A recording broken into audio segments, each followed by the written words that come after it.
In the gym, you're gonna need all kinds of stimulus to get better, but what are the top ones to do? Well, today, we're gonna go over the top bars that your gym needs, and hopefully you can save up or you already have them.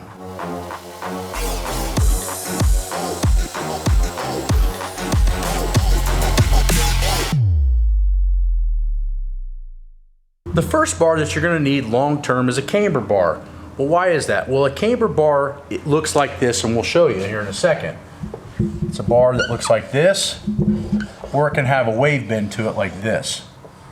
Okay. Now, what are these bars for? Well, because of this distance here, okay, it makes the bar uneven. So the bar path, say this is where it sits on your back, correct? This is your head. This is where the weights are stored. Has a swaying action to them.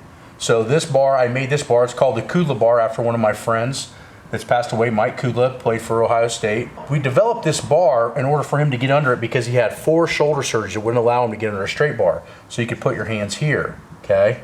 But because it had this huge camber in it, it made it sway and rock, which makes your core work really hard. So a cambered bar develops core, okay, and makes you very stable.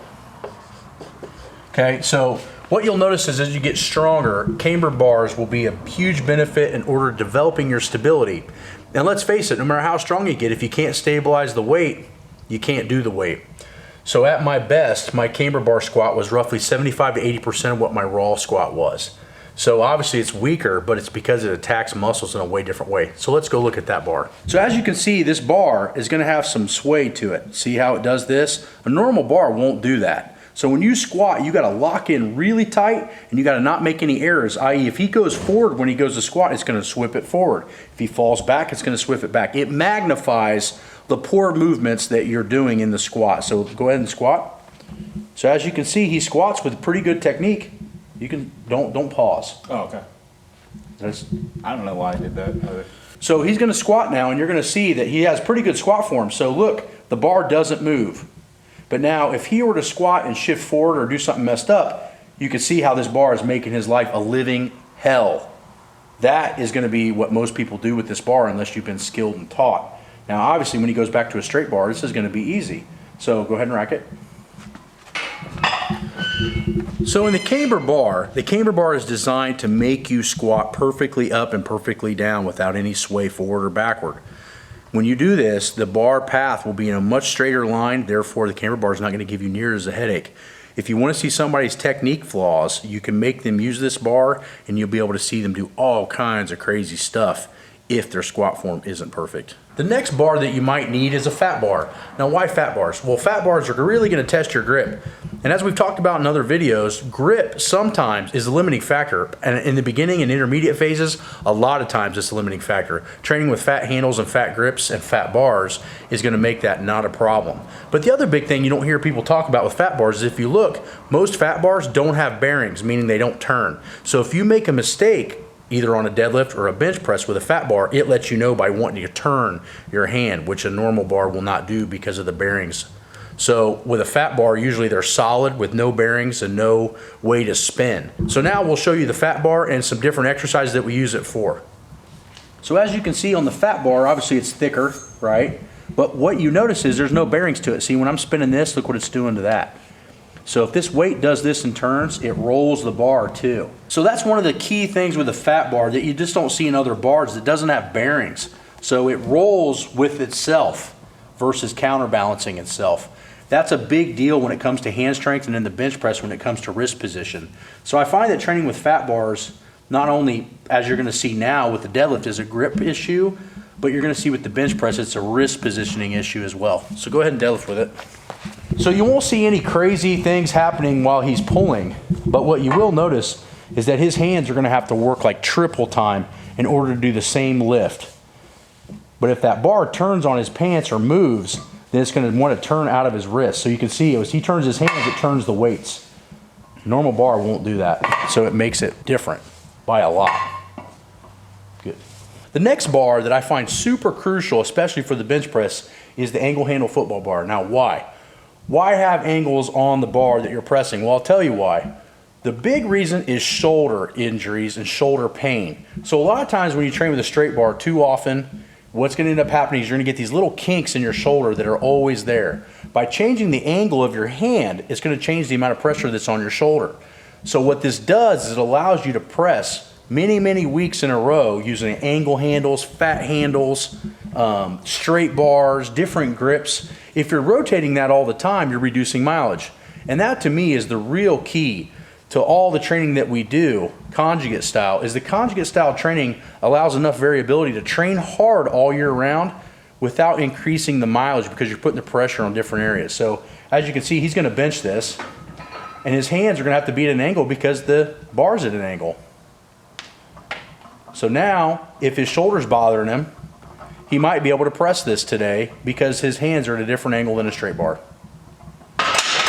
The next bar that we have is a safety bar. This is crucial for building a monster squat. Why?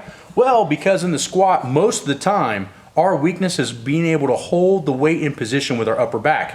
And this bar makes that really hard. So when you crawl under this bar, it goes around your head. It is more comfortable for most people on their shoulders. What it's not comfortable for is your upper back. So we'll see Harvey crawl into the bar. And when he picks this bar up, this bar, because of these positions, is gonna make all of this have to work triple time to hold that weight. It's made the bar this much higher than where it would normally be, therefore making the leverage on his spine much more inefficient. So he's gonna walk it out. Now what he's gonna do when he squats is it's gonna be a lot harder for him to hold this position due to this bar path. So go ahead. So you can see he's keeping his back upright because he knows how to do this. But the average person, when it gets heavy, they're gonna get down and it's gonna make them round over. So we removed Harvey from this work because he's been working to keep his back straight and his head up for so long, he doesn't know how to do it wrong anymore. We probably should have shot this video when he first started his internship.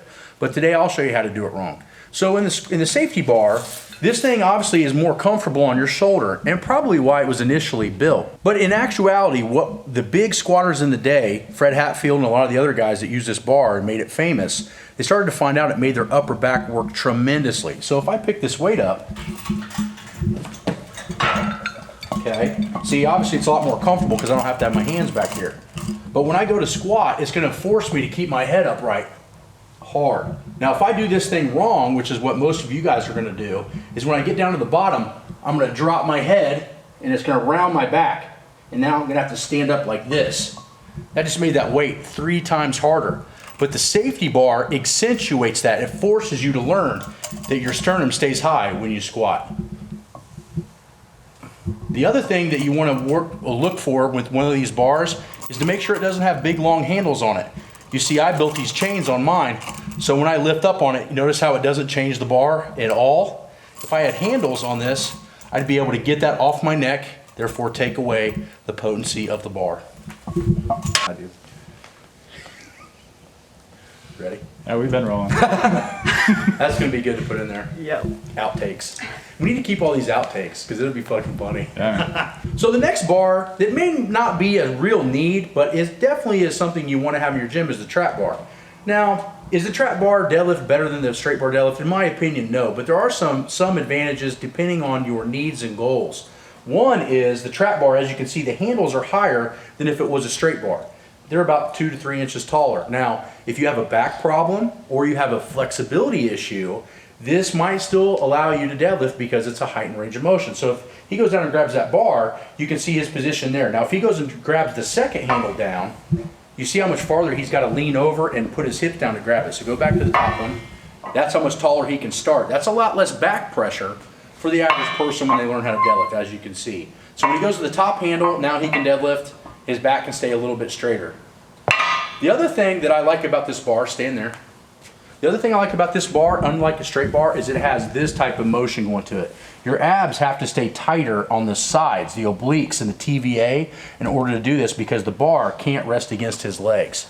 So this bar has a little bit more of a stability property, but also can be elevated in case you have a back issue. So I find that it's very important if you train all kinds of different populations. And it's also important too if you're not really a competitive lifter and you don't want the marks up your legs, the trap bar, you really can't mark your legs up at all.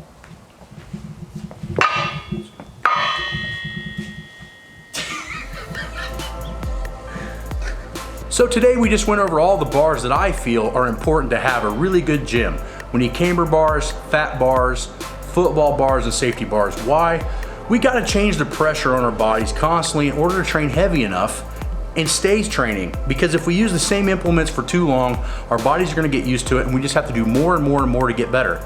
Well, that's gonna create overuse issues. But if we change bars all the time, we might be able to avoid those and train harder and longer, which is gonna make us stronger.